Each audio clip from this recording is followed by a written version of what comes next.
आज वायरल खबरों पर बातचीत करते हैं। वायरल खबर क्या है, हम उसे एक बार समझते हैं।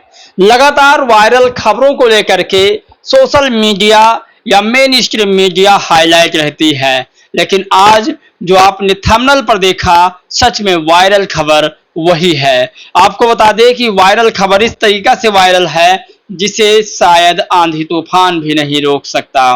अगर इस देश के प्रधानमंत्री अंबेडकर होते तो देश का रुख क्या होता। खान सर का ये बड़ा ऐलान है। आपको बता दें कि खान सर ने कहा कि इस देश के अगर प्रधानमंत्री बाबा साहेब डॉक्टर भीमराव अंबेडकर होते तो इस देश की स्थिति क्या होती। आज इस पर चर्चा करेंगे। दूसरी वायरल खबर पर बातचीत करेंगे। मिर्जापुर के रेलवे स्टेशन पर कांवड़ियों ने सीआरपीएफ के जवान की जमकर पिटाई की है और काफी उपद्रव कांवड़ियों ने मचाया है। तीसरी सबसे बड़ी खबर की बातचीत करेंगे। सोशल मीडिया पर चंद्रशेखर आजाद ने पोस्ट करते हुए लिखा कि 2.5 करोड़ रुपए रोहिणी घावरी को देने होंगे मानहानि के रूप में। चंद्रशेखर आजाद की जो खबरें बनाता है, चंद्रशेखर आजाद के लिए जो बातचीत करता है, उन पर डॉक्टर रोहिणी घावरी ने अब 10 लाख रुपए का नोटिस जारी कर दिया है। डॉक्टर रोहिणी घावरी ने 10 लाख रुपए की नोटिस जारी की है, जिसे धर्मेंद्र जाटव ने अपने एक्स पर पोस्ट किया है। वहीं आपको बता दें कि आज की सबसे बड़ी खबर यह है कि जिस देश में बाबा साहेब के लिखे हुए संविधान से कानून व्यवस्था चलता है, जिस देश में बाबा साहेब की जय जयकार होती है, उस देश में बाबा साहेब की तस्वीरों और मूर्तियों का क्या हालात है, एक नजर आप इस पर डाल दीजिए। ये भी आपको बताएंगे। और आपको बता दें कि सरकारी स्कूल में गीता के श्लोक अनिवार्य, लेकिन संविधान के धर्मनिरपेक्ष ढांचे पर हमला। चंद्रशेखर आजाद ने इसे अपने एक्स पर पोस्ट करते हुए लिखा है। बड़ी खबर है और आज की तमाम वायरल खबरों पर बातचीत करेंगे। वायरल खबर क्या कहती है, हम एक नजर उस पर डालते हैं। आपको बता दें कि वायरल खबर में चंद्रशेखर आजाद लिखते हैं कि स्कूलों में गीता पढ़ाना अनिवार्य है, लेकिन संविधान के धर्मनिरपेक्ष ढांचे पर बातचीत करना अनिवार्य नहीं है। दरअसल ये मुद्दा उस दिन से छिड़ा हुआ है जिस दिन से एक टीचर ने एक कांवड़िया यात्रियों पर गाना बनाया था, गीत गाया था। तमाम उसे लोग गाली भी दे चुके हैं और उस पर मुकदमे भी दर्ज हो चुका है। हिंदू संगठन के लोगों ने दर्ज करवा दिया है। वहीं आपको बता दें कि तमाम लोग उससे भरी नजरों से नफरत करने लगे हैं, नफरत भरी नजरों से। तो ये आपको बता दें, चंद्रशेखर आजाद अपने एक्स पर पोस्ट करते हुए लिखते हैं कि सरकारी स्कूलों में गीता के श्लोक अनिवार्य करना संविधान के धर्मनिरपेक्ष ढांचे पर हमला है। उत्तराखंड की भाजपा सरकार अब क्या सरकारी स्कूलों को भी धर्मशाला बनाना चाहती है। आगे लिखते हैं कि क्या अब स्कूलों में बाइबल, कुरान और गुरु ग्रंथ साहिब भी पढ़ाए जाएंगे, या यह सिर्फ एक धर्म थोपकर अपना एजेंडा चलाने की साजिश है। हम बता दें कि संविधान के साथ न किसी धर्म विशेष की राजनीति के साथ भारत का संविधान एक धर्मनिरपेक्ष राज्य की स्थापना करता है, जहां अनुच्छेद 28(1) कहता है कि राज्य की निधि से चलने वाले किसी भी शैक्षणिक संस्थान में धार्मिक शिक्षा या उपदेश नहीं दिए जा सकते हैं। सरकारी स्कूलों में धार्मिक गतिविधियों को थोपा नहीं जा सकता है, चाहे वह किसी भी धर्म की हो। आपको बता दें, कॉन्स्टिट्यूशन का फर्स्ट शिक्षा पर धर्म नहीं। ये चंद्रशेखर आजाद अपने खबरों के साथ ट्विटर पर पोस्ट करते हैं। वहीं वायरल खबर है तो फटाफट आपको आज कई खबरें बताएंगे, आपको वीडियो पूरा देखना होगा। ये तस्वीर मुझे नहीं पता कि किस जगह की है, इस मूर्ति के बारे में मैं कुछ जानता नहीं, लेकिन मैं इतना जरूर जानता हूं कि जिस व्यक्ति की तस्वीर संविधान के पहले पेज पर छपी हो, संविधान के अंतिम पेज पर छपी हो, संविधान के कई पेजों पर छपी हो, उस व्यक्ति की मूर्ति आप कल्पना नहीं कर सकते इस नाले में खड़ी है, इस कीचड़ में खड़ी है। ये कहां की तस्वीर है मुझे कोई आइडिया नहीं, कब से वायरल हो रही है ये भी कोई आइडिया नहीं है, लेकिन ये तस्वीर मुझे गगन यादव के प्लेटफॉर्म एक्स पर मिला है, जो मैं आपके सामने पोस्ट कर रहा हूं।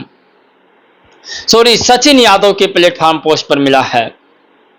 तो ये खबरें आप देखिए कि बाबा साहब ने संविधान बनाया और बाबा साहब की ये हालात हो चुकी है। ये भी आपको समझना होगा, बाबा साहब की जिसने भी ये हालात की है, मैं सरकार से मांग करता हूं कि इसकी छानबीन होनी चाहिए और उस व्यक्ति को सजा मिलनी चाहिए।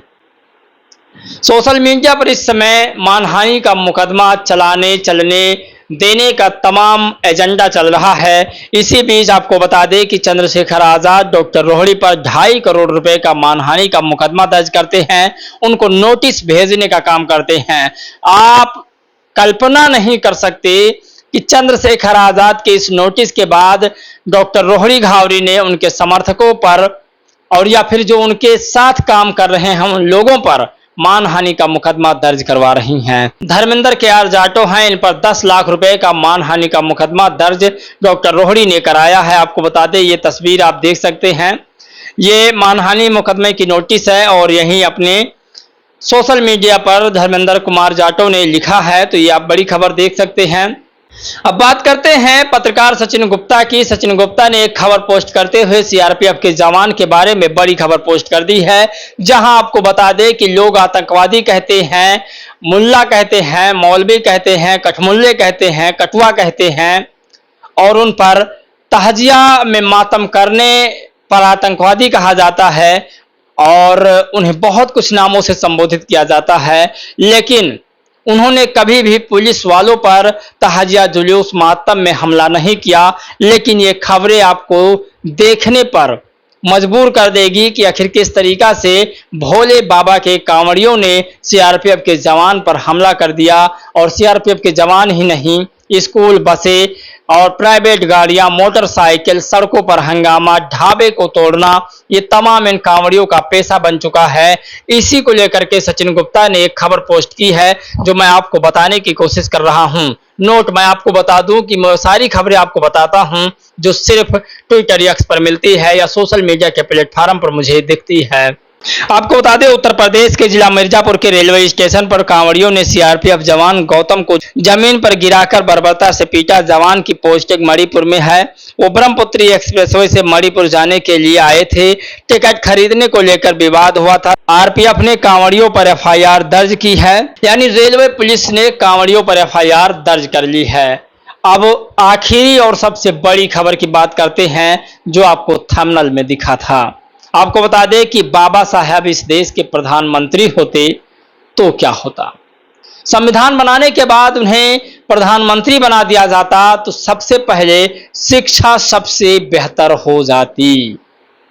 शिक्षा पर बाबा साहब ने संविधान में बहुत कुछ लिखा है और शिक्षा को लेकर के यदि बाबा साहब संविधान को इम्प्लीमेंट करते तो क्या हो जाता।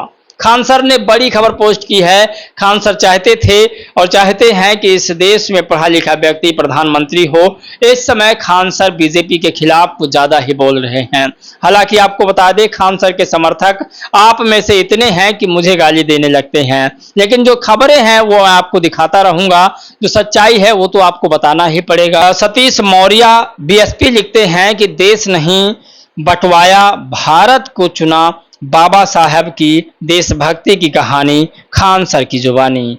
बाबा साहब चाहते तो दलितों को अलग देश बनाकर दे सकते थे, लेकिन बाबा साहब ने देश को बांटने नहीं दिया। एक भारत श्रेष्ठ भारत की बात कही, सभी को सम्मान अवसर देने की बात कही। देश नहीं बंटवाया, भारत को चुना। बाबा साहब चाहते तो दलितिस्तान दलितों को दे सकते थे। जिस तरीका से जिन्ना ने पाकिस्तान मुसलमानों के लिए चुना, उसी तरीका से अगर बाबा साहब अगर चाहते तो देश में एक और देश बन सकता था। लेकिन बाबा साहब ने भारत को प्राथमिकता दी क्योंकि भारत हमारी जन्मभूमि है। बाबा साहब ने कहा कि भारत पर जितना सभी का अधिकार है उतना हमारा भी अधिकार है। बाबा साहब ने इस देश के दलित, पिछड़े, आदिवासी, मजदूर, महिला, गरीब, सवर्णों के लिए भी बहुत कुछ काम किया।